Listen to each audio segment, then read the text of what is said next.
Good morning, শুভ সকাল। আশা করি সবাই ভালো আছে, আমরাও ভালোই আছি। তো সারা রাত বৃষ্টি হয়েছে, এখন একটু কমেছে। তো ছেলে মেয়ের তো স্কুল আছে, সকালে উঠতেই হবে, তো সকালে উঠেছি। আর এইদিকে তো একটা সাদা ফুল গাছ ছিল, যেটা নাকি মরে গেছে, পোকা হয়েছিল। আর এই মরিচ গাছ দুটো হলো red bell pepper, yellow bell pepper. তো বাসে কাজটা সেরে টেরে চান টান করে আমি চলে এসেছি রান্না করে। তো আগে আমার চা লাগবে, তো আমি চা বসিয়ে দিয়েছি। আর এদিকে ছেলে মেয়ের জন্য আটা মাখছি। ওরা বললো যে চিনি পরোটা নেবে, তো আমি বললাম যে ঠিক আছে। তো ছেলে মেয়েকে স্কুলে পাঠিয়ে দিয়ে আমি আবার স্নান করে সিধা চলে আসলাম ঠাকুর ঘরে, কারণ কি পরে দিতে গেলে অনেকটাই দেরি হয়ে যায়। তার জন্য ভাবলাম আগেই দিয়ে দিই, ওর বাবা আসার আগে আগে ঠাকুর পূজাটা হয়ে গেলে ভালো হয়, তারপর রান্না করব।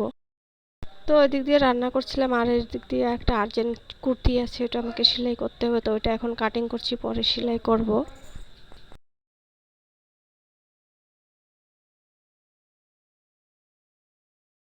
তো ওর বাবা অফিস চলে গেছে, আর ওইদিকে আমার কাপড়টাও কাটা হয়ে গেছে, এসে সেলাই করব। আর এদিকে আমিও বেরিয়ে পড়ছি, মেয়েকে আনতে যাওয়ার সময় হয়ে গেছে। আর এদিকে তো জানোই, একটু পরে বৃষ্টি হয়, একটু রোদ দেয়, চলছেই এরকম।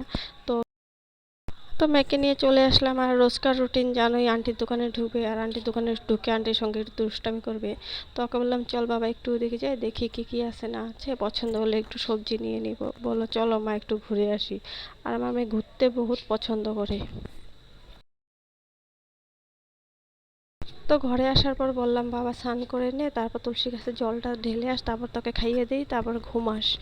বললো যে আমি আজকে বাইরে স্নান করবো। আমি বললাম যে বাথরুম যা, বললো যে না আমি বাইরেই করবো। দেখো লিপস্টিক লাগিয়ে কি করেছে। স্নান করার পর ওকে খাইয়ে দিয়েছিলাম, আর ঘুম পাতানোর একটু চেষ্টা করেছিলাম, কিন্তু ঘুম আসেনি। আর এদিকে দেখো মিস এসেছে, হোমওয়ার্ক কমপ্লিট করেনি বলে ঘুমের অ্যাক্টিং করছে। আর এদিকে তো সন্ধ্যাবাতি দিয়ে চলে এসেছি বাইরে, ঠাকুরের বাসন নিয়ে এগুলো এখন ধুবো, তারপর ঠাকুর ঘর পরিষ্কার করে রাখবো, না হলে সকালে অসুবিধা হয়ে যায়। তো আজকে এই পর্যন্তই, কালকে আবার দেখা হবে তোমাদের সাথে। ভালো লাগলে লাইক করে দিও, সাবস্ক্রাইব করে দিও, কমেন্টে জানিও। Tata, bye bye, good night.